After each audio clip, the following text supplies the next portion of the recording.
প্রজাতন্ত্র দিবস উপলক্ষে আগামীকাল বিশেষ অনুষ্ঠান রাজভবনে। এর মধ্যেই তৈরি হচ্ছে নীল সাদা রঙের স্টেজ। তাহলে কি সংঘাতের আবহে নতুন কোনো সমীকরণ? জোর জল্পনা রাজনৈতিক মহলে। প্রতি বছর 26শে জানুয়ারি রাজভবনে বিশেষ অনুষ্ঠান আয়োজন করা হয়। সেই অনুষ্ঠানে উপস্থিত থাকেন মুখ্যমন্ত্রী এবং অন্যান্য বিশিষ্ট ব্যক্তিত্বরা। এবারও 26শে জানুয়ারি মুখ্যমন্ত্রী আসবেন, সে কারণে রাজভবনের লন সেজে উঠছে, প্রস্তুতি তুঙ্গে। তবে সব থেকে বেশি দৃষ্টি আকর্ষণ করছে নীল সাদা রং, মুখ্যমন্ত্রীর পছন্দের রং। নীল সাদা রং রাজভবনে। এর আগে নবান্ন এবং রাজভবনের সংঘাত অনেক সামনে এসেছে। রাজ্যপাল বারবার বার্তা দিয়েছেন মুখ্যমন্ত্রীর সঙ্গে সুসম্পর্ক গড়ে তুলতে চান। যদিও অফিসিয়ালি রাজভবন থেকে এরকমটা কিছু বলা হয়নি, তবে রাজভবনে নীল সাদা রঙের ছোঁয়া অবশ্যই বিশেষ বার্তা বহন করছে। ক্যামেরায় অঞ্জন বিশ্বাসের সঙ্গে রুমা পাল, এবিপি আনন্দ, কলকাতা। আর প্রজাতন্ত্র দিবসের আগে ট্যাবলো নিয়ে সংঘাতে বিজেপি তৃণমূল। রাজ্য বিজেপি সভাপতি সোশ্যাল মিডিয়ায় এই দুটি ট্যাবলোর ছবি পোস্ট করে লিখেছেন, এ হলো নতুন বোতলে পুরনো মদ। 2021-এও দিল্লিতে প্রজাতন্ত্র দিবসের কুচকাওয়াজে রাজ্য সরকারের ট্যাবলোয় লক্ষ্মীর ভান্ডার প্রকল্প ছিল। 2025-এও তাই। সেই সঙ্গে সুকান্ত মজুমদারের বক্তব্য, রাজ্য শিল্পায়নের অভাব, আইন শৃঙ্খলা রসাতলে গেছে। জাতীয় মঞ্চে পাইয়ে দেওয়া রাজনীতি ছড়া আর কিছু তো প্রত্যাশা করা যেতে পারে। পাল্টা কটাক্ষ পুরমন্ত্রী ফিরহাদ হাকিমের।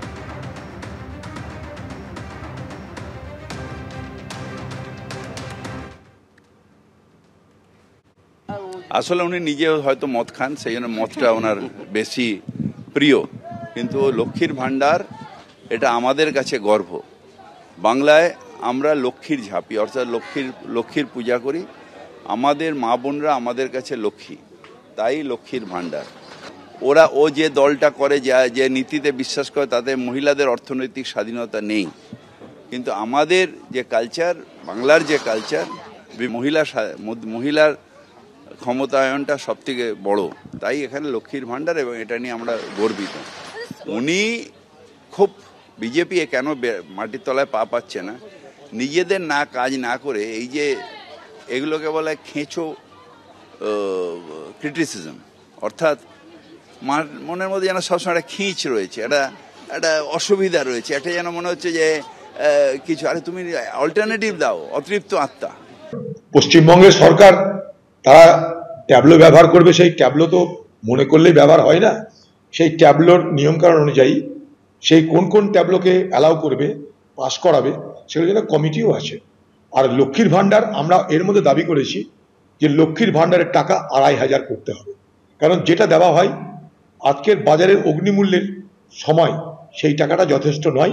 আমরা 2500 টাকা লক্ষ্মীর ভান্ডারে দাবি করেছি, কারণ ভারতবর্ষে বিভিন্ন রাজ্য আছে, শুধু পশ্চিমবঙ্গ নয়, ভিন্ন ভিন্ন নামে ভারতবর্ষের বিভিন্ন রাজ্যে এই লক্ষ্মীর ভান্ডারের মতন ভিন্ন ভিন্ন নামে মহিলাদেরকে অনুদান দেওয়া হয়।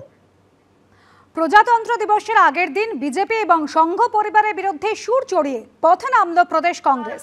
বিজেপি এবং আরএসএস কে দলিত বিরোধী, সংবিধান বিরোধী এবং আম্বেদকর বিরোধী আখ্যা দিয়ে কাদাপাড়ার স্বভূমি থেকে বেলেঘাটার গান্ধী ভবন পর্যন্ত হলো প্রতিবাদ মিছিল।